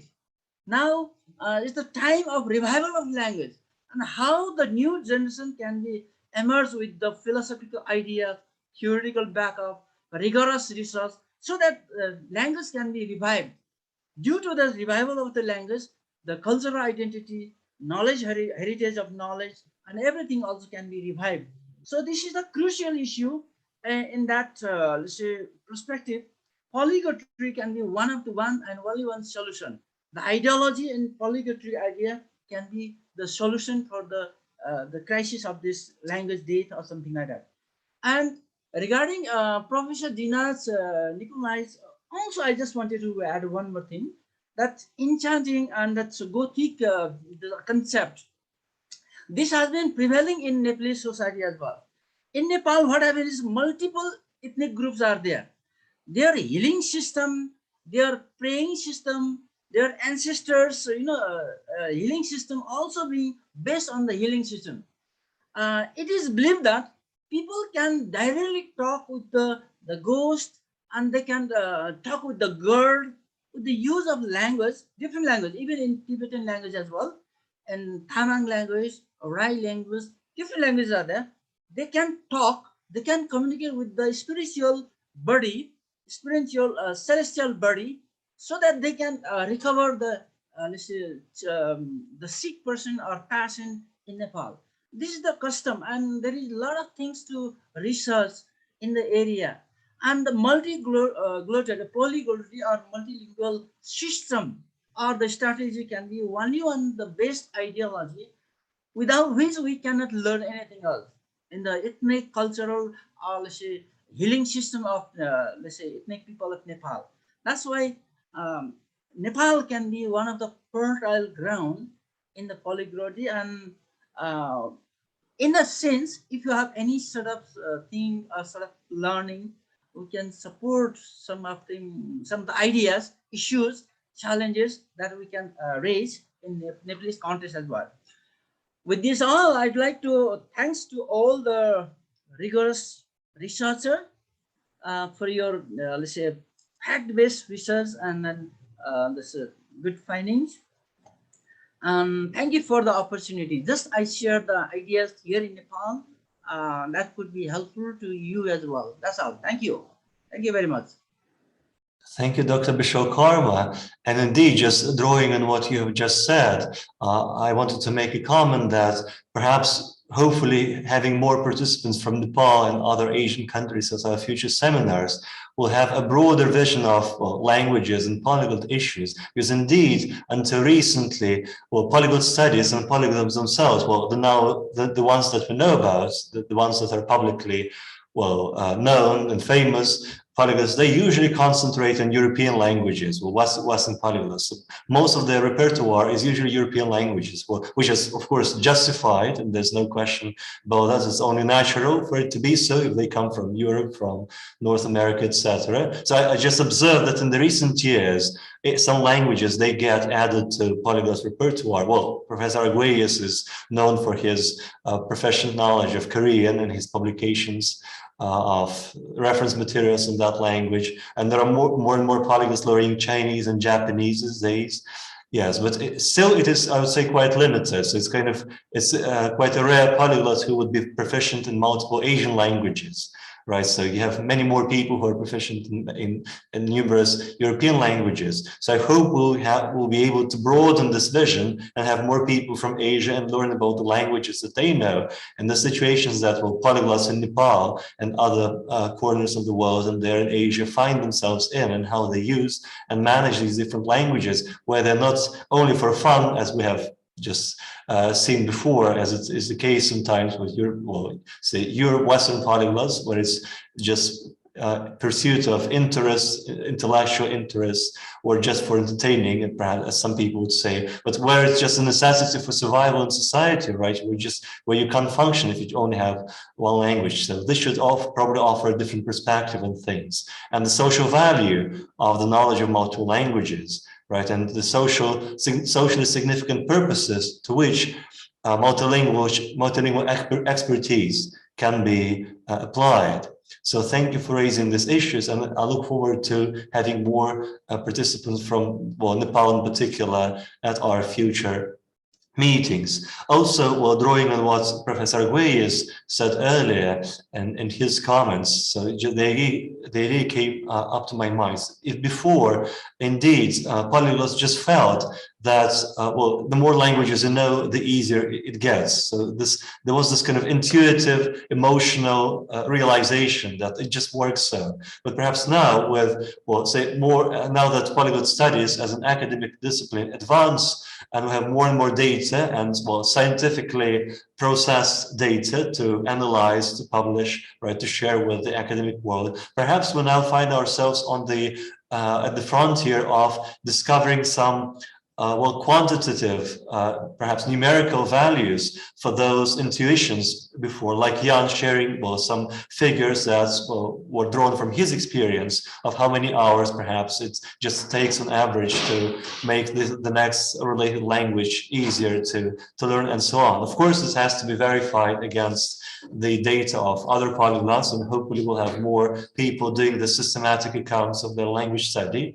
But I feel that perhaps now it's not only institutions that promote polyglot studies, like universities, journals, established conferences, but also in the data itself, where we are now at a different stage where we can perhaps express the concepts, express the observations that we previously felt just intuitively. We can express them in more exact terms. And I think this is one of the goals of polyglottery as an academic discipline. And perhaps this way we could also arrive at some observations about the cognitive background that service all these accomplishments, right, and is manifested in in polyglots practice. So sometimes they're not always aware of how they're doing this, as published papers about monitored polyglots before have shown. So from all these points of view, I think we're at a very interesting stage in polyglot studies, where we're going to see many more interesting observations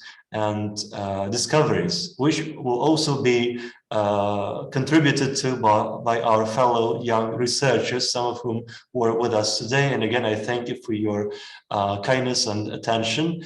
I am happy that we were able to combine both well-established linguists and well-known polyglots and our up-and-coming younger colleagues who will contribute more to all these studies.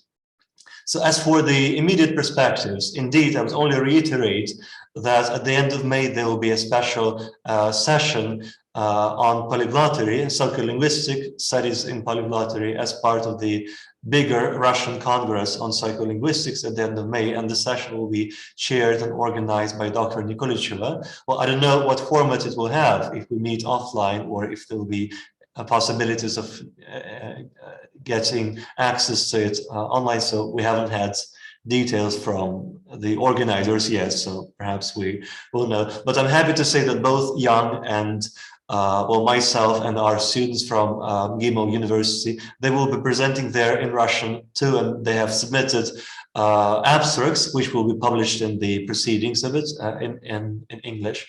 So that's one perspective. And I also invite all colleagues here, those who made their greeting speeches and the authors and presenters of the main papers in our session today, to develop them into just fully featured papers that we could publish in our journal. So you're welcome to do that. So we could certainly consider that. And I see Dr. Arguelles has a comment, please. I just wanted to say to Dr. Bisho-Karma that Richard Semcott, who really is the true organizer of the Polyglot Conference, he is chronically frustrated at the degree to which everybody at the conference is from Europe and North America, and would love to have more people from Africa and Asia and other parts of the world in particular. I mean, even when we were in Japan, I think we had very few participants from even East Asia. So if you know anybody who wants that conference can be live again, probably Mexico is the next destination, maybe 2023.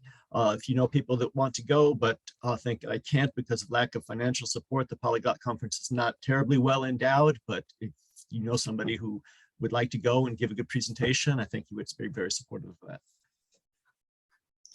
Yeah, thank you, Dr. Arguelles. Once again, dear colleagues, thank you very much for your interest and support of our today's seminar, and especially for your time, and especially those of us here who are now on different continents. That despite the differences in time zones and all the difficulties that this presents, you just found it possible to join us and stay with us during all these almost 2.5 hours of the session. So I really appreciate that.